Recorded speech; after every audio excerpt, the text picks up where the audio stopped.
Breaking news mga kababayan.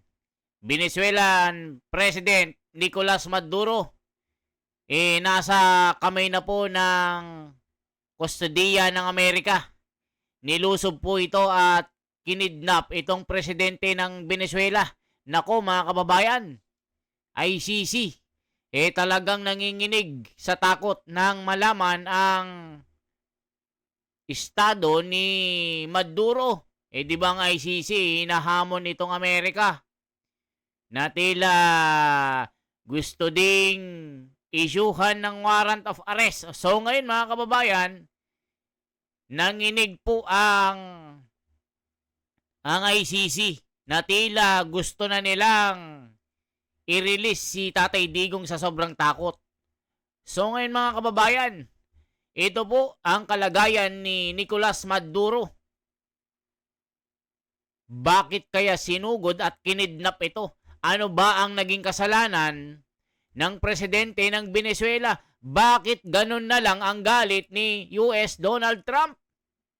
Panoorin po natin mga kababayan. Ito po ang balita dito. Magugulat kayo dito. ICC judges nagsikalasan. Yung iba, balibalita na high blood at inatake na raw sa puso. Yan po yung kumakalat. Mga kababayan na balibalita. Hindi kumpirmado pero binabalita. So ngayon po mga kababayan, anong implication po kay Tatay Digong? Tila ginawa ni Donald Trump yung kinakatakutan ng ICC. Di ba? Kita nyo. Nagulpi ang ICC ngayon. Sa sobrang takot, ayun. Tila nagtatago na at di na makita ito kahit sa ang lupalop ng lupa. Talagang winner shock ni Donald Trump. So ito na, panoorin nyo po ang balitang ito. Talagang kinaladkad itong si Maduro dito. Dahil po, allegedly, isa pong narco state. At isa pong leader ng sindikato ng droga. Halaka. Panoorin po natin.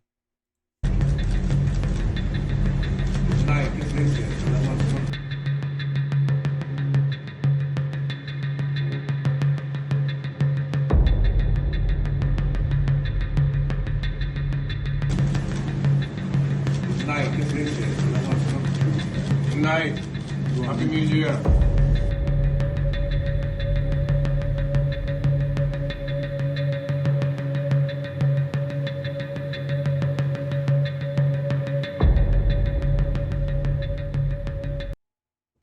Ayan, sabi dito mga kababayan, US prosecutors charge Maduro with drug trafficking and weapons-related offenses.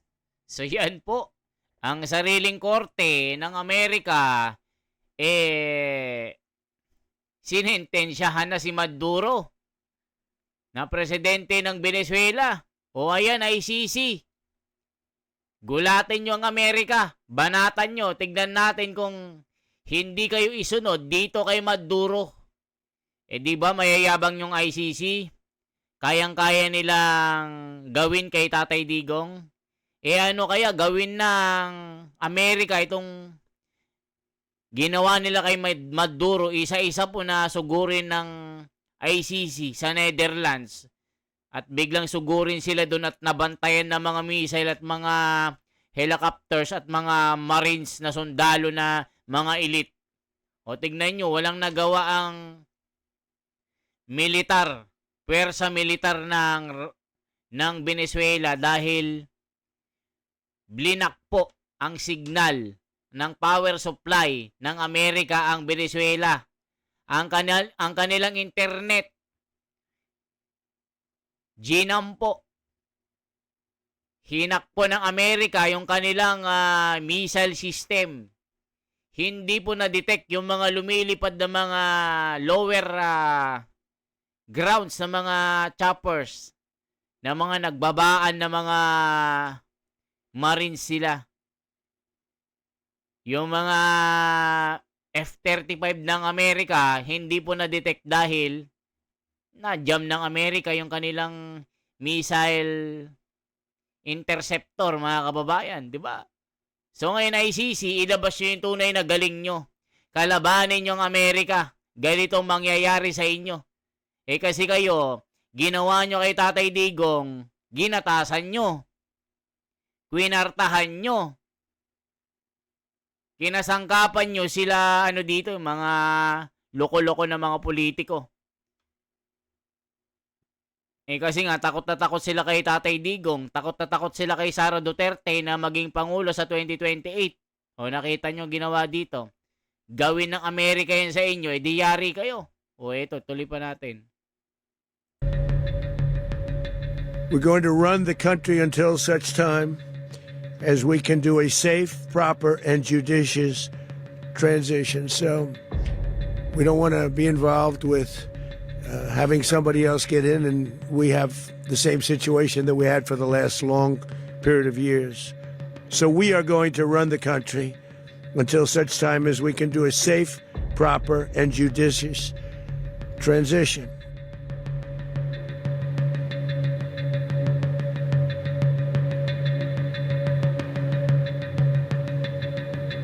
Ayan dito mga kababayan, ang Venezuela pala ay mayaman din po sa bariles ng langis po. Ayan Venezuela holds the largest proven oil reserves in the world. Estimated at over 300 billion barrels. Naku po mga kababayan ko. Ganito pala kayaman ng Venezuela. Sabi niyo, why Venezuela important matters? Isa rin ito sa mga tinitignan na dahilan, mga kababayan. Kaya puwersa ng Amerika na lusubin ang Venezuela dahil mayaman po ito sa langis. Allegedly mga kababayan, ayon sa intelligence po ng Amerika, ng CIA, FBI, yung mga na-gathered po nila na information regarding dito sa Venezuela, the last time kasi mga kababayan itong si Maduro ay bumisita sa China. Ganon din sa Russia. At bali-balita po ayon po sa CIA po intelligence na ang Venezuela ay plano po ng Russia at China na gawing base militar. Kaya ginawa ni US Donald Trump ay unahan na natin. Hindi pwedeng maunahan tayo ng China at Russia dito. Ayun, mga kababayan, ito, nagulpi. Bawat galaw pala ng presidente ng Venezuela, pati pag-utot, mga kababayan, pati pagdumi sa kubeta, na monitor nila. Pati anong kulay po ng utot, alam nila. Alam po lahat ng Amerika ang galawan. Balita pa mga kababayan, trinaydor po ng mga tauhan ni Maduro itong kanilang presidente. Ibinenta ng kanyang mga tauhan. Trinaydor po ito kaya madali po siyang nahuli. Isipin nyo mga kababayan, na habang natutulog, hindi naramdaman, pati mga bodyguard ni Maduro, walang nagawa. Pinagsasabog-sabugan ng Amerika yung mga base militar, yung kanyang mga F-35 na malamisel, walang nagawa, pinasabog lang ng Amerika kasi nga, nahack po ang kanilang cyber system mga kababayan, kaya itong Amerika, preparado. Ilang buwan pala itong pinag-aralan. Ilang buwan na in-square po ito kaya very easy lang sa kanila na pasukin ito. Kaya ICC, nako, magtino-tino kayo. Huwag kayong magyabang-yabang kasi itong Amerika, the superpower in the world, hindi nyo kayang gawin ang ginawa nyo kay PRRD. Diba mga kababayan? Ituloy natin.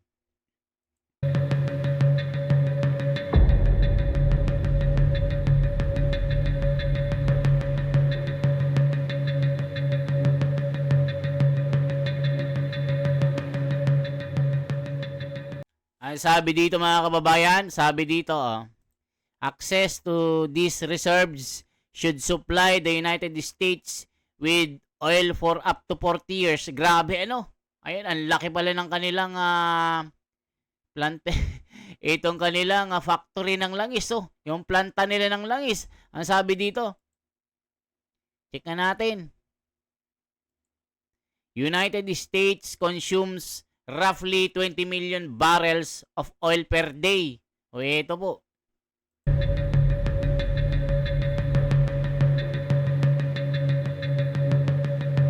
At sabi niya dito, access to these reserves could supply the United States with oil for up to 40 years. Naku po mga kababayan, ang lupit nito.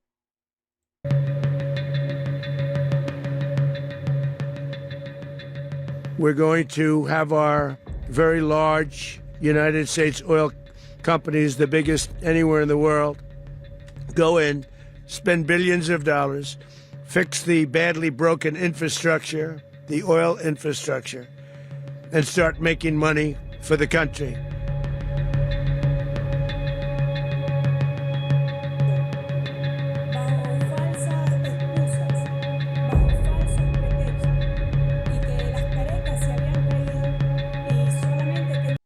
Ayan yung ano po ito, yung Vice President po ng Venezuela. Talagang umalma po dito. At sinabihan ng Amerika na hindi po colony ng Amerika ang Venezuela. Sabi dito, she condemned the attack, describing it's a serious military aggression and declaring a national emergency. Naku po mga kababayan, mukhang magkaka-World War III na.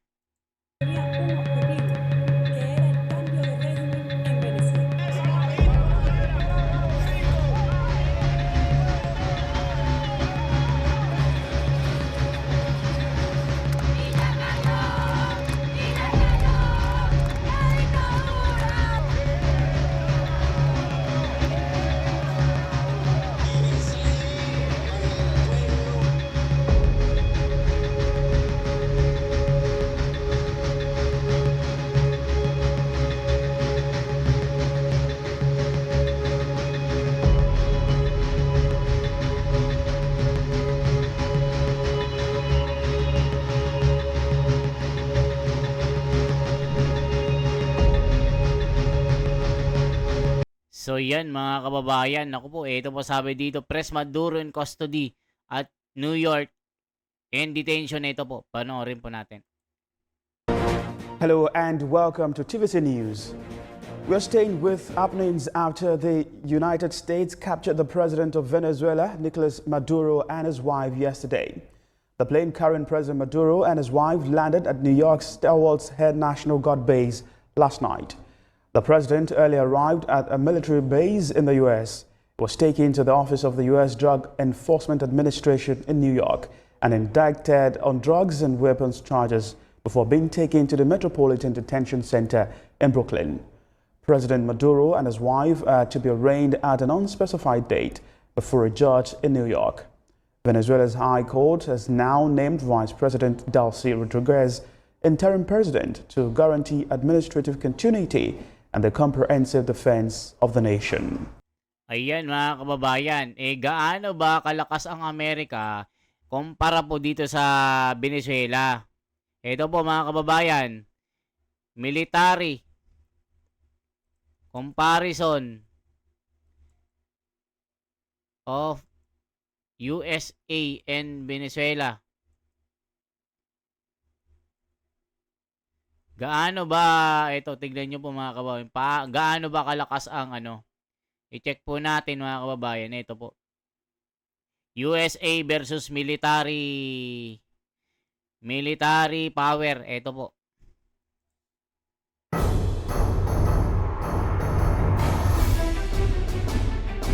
Ganito po mga kababayan ng US military. Ayan. Naku po.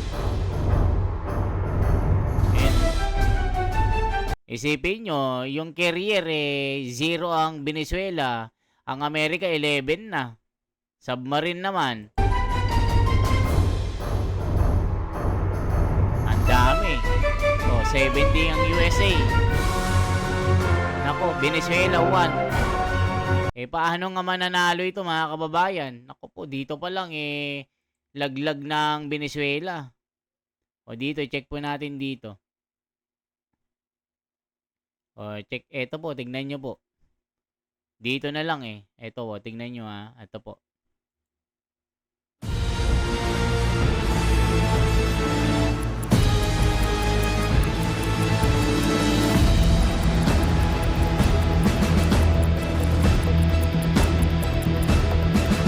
Isipin nyo, ang air superiority fighter, ang Amerika ay 230. Ang Venezuela, 23. Paano po mananalo ang Venezuela? Kung dito pa lang sa aircraft, air superiority fighter ay 23 ang Venezuela, ang Amerika, ayun, F-15C, 230. Naku po mga ko, dyan pa lang hindi nyo na po may kakaila na superpower talaga ang Amerika. Kaya easy lang sa kanila na makuha itong si Venezuelan na Nicolas Maduro. O yan, ICC. Subukan nyo pong galawin ng Amerika. Tignan po natin kung gaano kayo mapupulbos. Baka isunod kayo na lusubin at kidnapin ni Donald Trump. Kantiin nyo ang Amerika. Tignan natin kung gaano kayo kalakas. Di ba kayanan nyo si PRRD? Mahina lang kasi ang Pilipinas Kaya ginagawa nyo, niyayabang nyo na si Tatay Digong ay nahuli nyo.